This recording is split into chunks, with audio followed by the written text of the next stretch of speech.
Stein, also known as Stoney Burns, is a bitter man. He's also confused.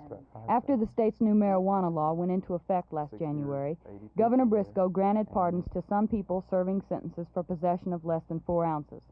But Stein says he hasn't been granted a pardon and probably won't be because, in essence, the Dallas police and the district attorney's office are out to get him. The prosecution, however, denies that. Stein claims he was busted and harassed only because he published an underground newspaper. I never was arrested before I published an underground newspaper, and since I stopped publishing, I haven't been arrested. But in that period that I was getting arrested all the time. So it seems prima facie evidence that that was the reason. Stein first started publishing an underground newspaper in 1967. The paper, Notes from the Underground, evolved into Dallas Notes and eventually the Iconoclast, which is still operating under a different publisher.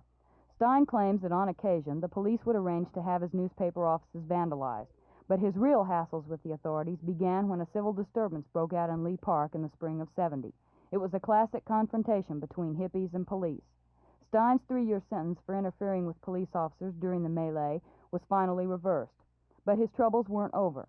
Dallas police arrested Stein for possession of marijuana in the spring of '72. The jury handed him a 10-year, 1-day sentence. The added day made him ineligible for a probated sentence.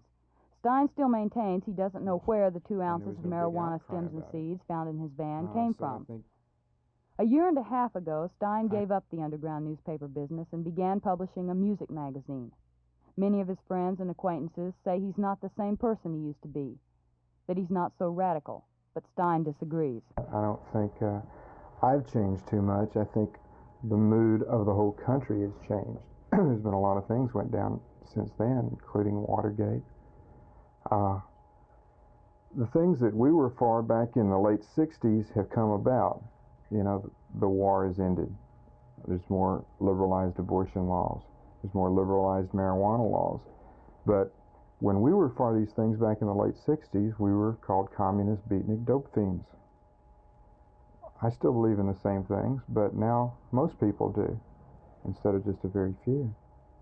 Brent Stein appears to be a victim of circumstances, a victim of the past.